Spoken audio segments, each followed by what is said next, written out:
La bataille n'est pas la vôtre.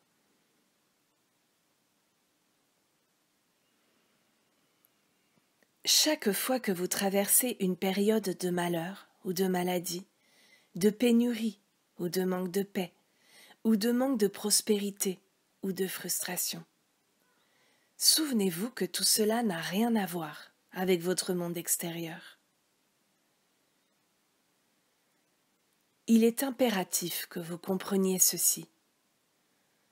Vous serez tenté de croire que votre monde extérieur est la cause de la difficulté et que c'est ce qui vous perturbe et qui cause votre souffrance. Pourtant, il n'en est rien. Si vous êtes capable de discerner que ce qui se déroule est en fait une bataille qui se produit au-dedans de vous, vous parviendrez rapidement à la victoire par la réalisation qu'aucune personne, condition ou situation ne vous fait quoi que ce soit. C'est une bataille à l'intérieur de vous. Votre identité supérieure, le Christ, cherche à s'élever au-dessus du sens mortel dans lequel vous vivez depuis votre naissance. C'est l'enfant de Dieu en vous qui lutte pour se manifester et s'exprimer. Vous ne devez pas chercher la victoire sur des personnes ou des conditions extérieures, mais plutôt laisser le Christ en vous prendre le dessus. Et il sera la lumière qui révélera qu'il n'y a pas d'obscurité.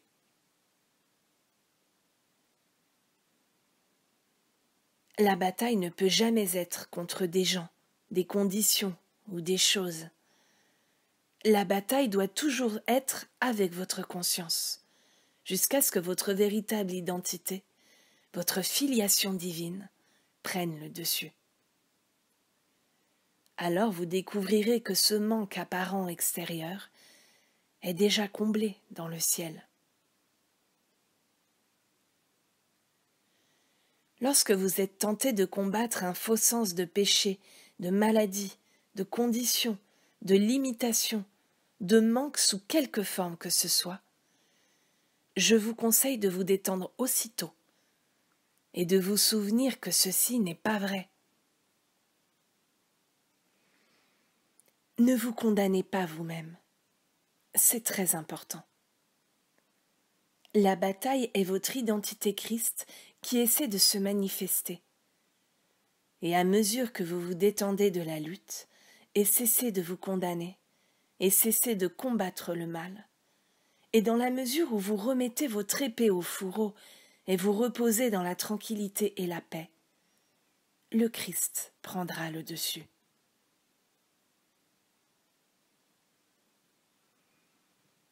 Nous devons nous respecter nous-mêmes. Nous devons pratiquer ce qui nous est enseigné.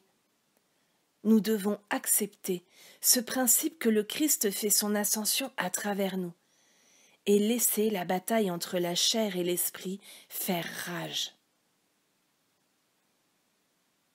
Il n'est pas possible d'aller contre cela et nous n'avons aucun endroit où nous enfuir. Mais chaque genou pliera, alors laissez la bataille faire rage et laissez le Christ prendre le dessus. Ni vous, ni moi ne pouvons rien à ce sujet.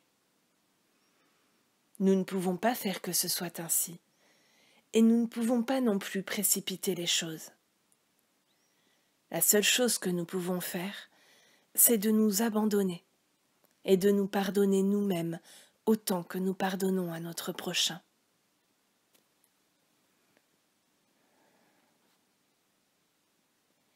Le Maître a dit : « Je ne suis pas venu pour porter la paix, mais l'épée. » Le Christ ne vient pas en vous pour vous emmener au 7e ciel. Il vient pour nous arracher de cet état d'être qui doit mourir d'une façon ou d'une autre. Même un bon état d'être doit mourir. Le Christ fait cela. Et ce n'est pas le diable ou Satan ou l'esprit mortel ou votre travail ou votre maladie ou encore votre situation conjugale. Rien de cela n'est vrai. C'est le Christ qui fait cela, afin de vous faire sortir de votre paix charnelle, de votre paix temporelle, et même de votre santé charnelle.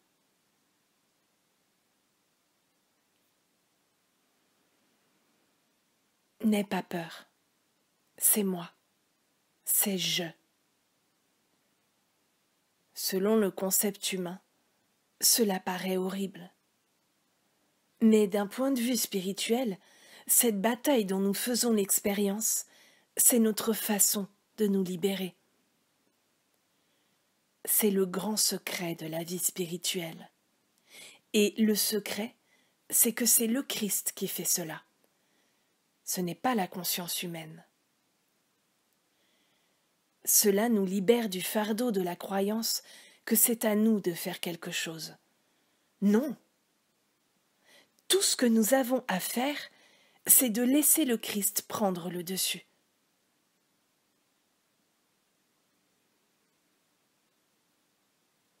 Notre rôle dans la vie spirituelle est double.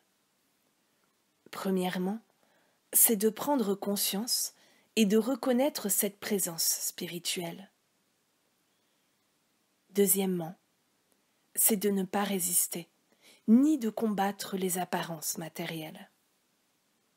Car l'amour divin a toujours rempli et remplira toujours chaque besoin humain.